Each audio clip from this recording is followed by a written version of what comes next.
Hi, I'm Will, and welcome to this new offshoot of the Distorted Transmission. The goal of this series is to get to know other people in the wider New Zealand music scene, but who are not necessarily musicians or band members. People like the venue owner, the photographer, the recording studio or venue sound engineer, event promoter, etc., etc. Not too sure how it's going to go today, but I'm testing out this interview series with a guy probably known by many bands across New Zealand, certainly Auckland, Mark Derricutt. Welcome to the show. How are you? I'm good, good. It's good to be here. Is it? We shall see. Well, it's always good to catch up with good old Will. Good old me. Before this sort of recording began, I was complimenting you on all of your nice equipment because I'm used to sort of interviewing the New Zealand musician who's yelling in a concrete garage in Otago, and the lag's terrible, the sound's terrible, and I've got to like edit this sort of horrible thing together to make it palatable for people. In your case, you've got a nice, quiet studio sort of setting, or it's your house, obviously, but Yep. nice microphone, nice headphones, and you even showed me you had a whole bunch of different headphone options, which I've certainly never seen before. I guess I have a bit of an addiction to buying headphones, microphones, um, music gear that's not for band usage. For the last 12 years, I guess I've been running a software development based podcast, which as most people who know me know that software development is my day job. Right. It's recently kind of slowed down quite a bit just through COVID and just um, and yeah, sometimes it's kind of like not a lot to talk about, so we haven't really done much for a while. Much like photography. You're often posting these massive lists of all these albums that you've been checking out recently, and you seem to be quite passionate about it. So I thought, maybe your little podcast thing is somehow music related. So I checked it out, and no, it certainly wasn't. It was a bunch of nerds talking about code, and I didn't know what the hell you were talking about because I don't know anything about code. So it seemed interesting. You guys were certainly interested. That's the main thing, I suppose. We get very vocal and angry at each other quite often. In part, that plays into the name of illegal argument, which has its own internal IT Java related software connotations as well. But yeah, so music podcast kind of stuff wise, I have thought of that for a while. Um, Mostly that kind of stuff has been interviews, recorded interviews that I've been doing through Label Music.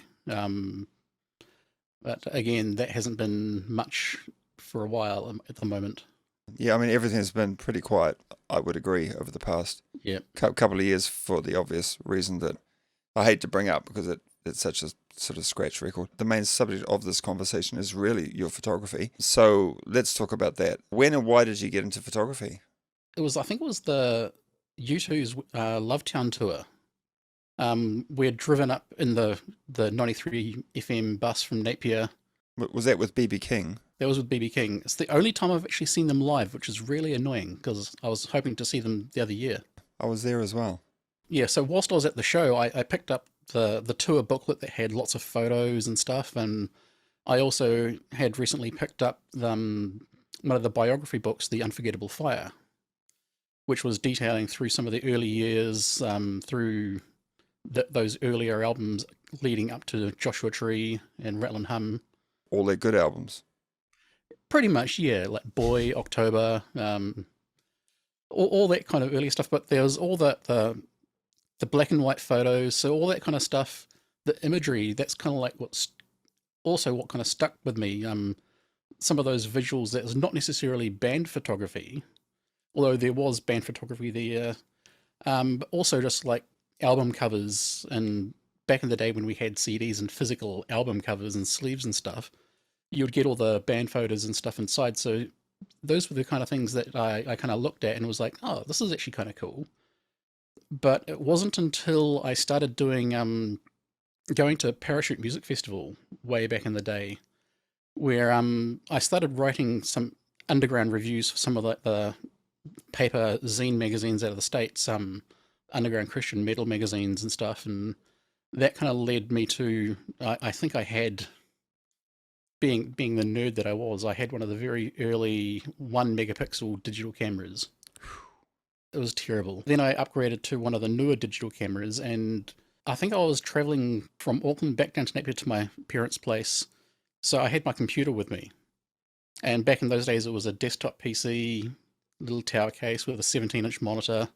Right. And for some weird reason, I decided to sweet talk, and somehow I managed to sweet talk one of the people at the information desk, which was at that stage like a two-man tent, to set up the computer just to the side where I was just taking photos and posting photos. And I just set it up as a screensaver, and it was just rotating through as I was taking photos of the various different bands. And over the course of the weekend, a lot of the smaller local bands were like, "Hey, that's me. That's cool." And that kind of like got a bit of talking. And then I was talking to a friend of mine, David Hallett, and we talked about saying, "Oh, well, next year we should set up a cyber cafe." Because cyber cafes were cool back in those days. And nothing really kind of happened. And then a few months later, he calls me up and says, "Right, so we've got Parachute's going to fund us. We've got a tent in the village, and we've got a team of photographers, and we're doing this thing." So we ended up running a cyber cafe the next year with a team of like about 5 photographers. Which year was this? That would have been 97, 98. Back then, seeing yourself on a computer would have been quite an amazing thing. Back then, there was no Facebook. There wasn't even a YouTube back then. There's nothing. There was Hotmail. Right. And that weekend, Hotmail had a global outage, so that really didn't help us. The next year, we did the Cyber Cafe, and we did it again. But then it was like, after that was, I think that would have been about 99, 2000, which was when mobile phones and mobile internet started kicking off, and Parachute didn't really want to do a specialized kind of internet thing. They were kind of over that. Right. The novelty kind of wore off, I suppose. Yeah, the novelty as a special thing where you went to the cafe, the cyber cafe, because everyone now had internet on their phone. Sure.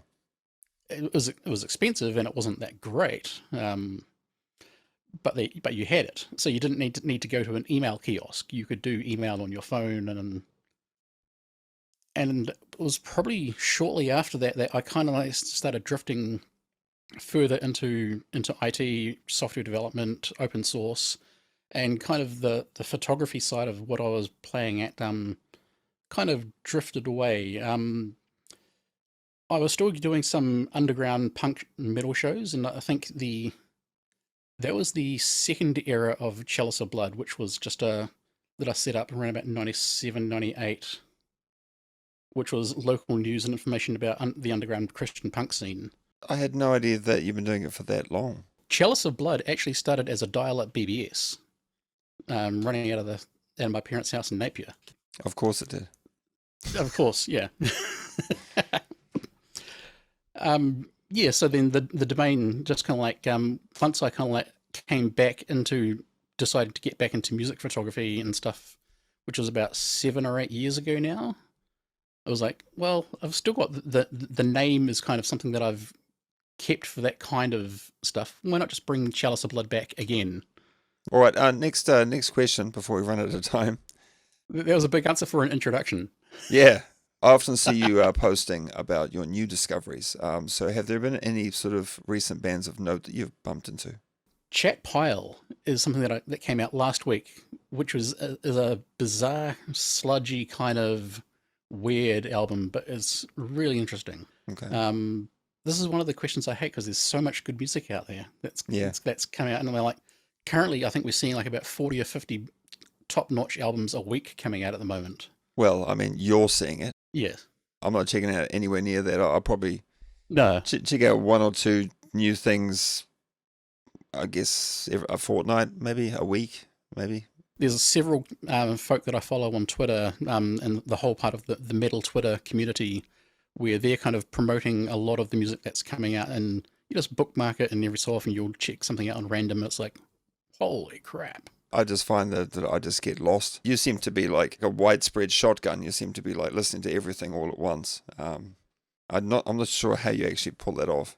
My day job allows me to sit at home with headphones on, so It's mostly listening to music whilst I'm working and stuff. And that's why you've got so many fancy sets of headphones, because you're constantly using them. Yes. Show us your fancy waifu ones. I want to see that. Oh, Those are cool. okay. Come on. So these are the new Moondrop variations that I got. The Moondrop company specialize in, they're one of the higher end Chai-Fu, Chinese hi-fi. Chi-fi? Chi-fi. It's like the Chinese hi-fi market. There's a lot of different companies that are doing like fairly cheap IEMs, fairly expensive IEMs. They're not that cheap, those ones. But they have the whole waifu kind of packaging going on, and it's a bit weird. Something to listen to and something to look at, I suppose. Covers all bases. Yep. A lot of people who are sort of in the music circle, they've invariably experimented with music, if not more. So I was wondering about your case. I did learn piano growing up and just didn't really get into it that much. I had an old Roland Juno 60, which was an old analog synth, which made great noises, had lots of knobs and stuff that you could just like twist and turn and make really bizarre noises and stuff. But I never got into actually playing proper music with stuff. My brother was mostly the person who had the musical talent on the stage and singing, that kind of wise, whereas I always kind of gravitated to behind the stage, either doing sound production or writing reviews, taking photos, that kind of stuff. Are you planning on bringing out your synth? And No.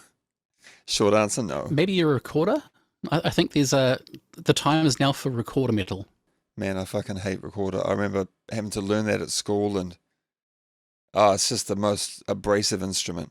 It's awful. More abrasive than black metal? You don't learn black metal at school. You're not forced to like sit in class and play, Burzum or, I mean, that would probably be more abrasive. Yes, You'd learn that one in church, wouldn't you?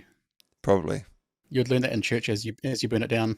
I was going to ask you before the time runs out if you have any memorable anecdotes from any shows that you've that you've actually photographed. Mastodon and the Ocean. When Ocean played, they had the strobe lights at the stage level pointing straight out. And unfortunately, I got a strobe light straight into the face and just like pulsing. I'm just like going wide open. I was like almost blacking out to the point, and the singer of the Ocean is just like leaning in my face, like singing directly to me. And I'm like just taking the camera going, I can't see crap. The other amusing one, I think me and Captain Lou, another old school music photographer, was one of the other times that we were at the power station quite early on. I think that was actually the very first time I'd been there. We'd asked like, whereabouts do we go? Like, who do we see about pit access? Just like getting the lay of the land kind of stuff. And I misheard what the person said, and she was just like, "Oh, just go inside and talk to Barry Boys." So we're like, okay, so I guess I'm looking for a stage manager, like a big burly kind of stage manager guy called Barry. And like ask a couple of security guys, and they're like, "What? No, don't know who you're talking about." No. And then finally one of the guys goes, "Do you mean the Barrier Boys?" Like us. And I'm like, yeah, I guess. The Barrier Boys sounds like some kind of hip hop group to me. So Yep. I would have been as equally confused, but in a different way. If you had to sort of describe the attributes that define you, what would they be? A lot of people know me as being a very cynical, jaded Christian, but still Christian at heart.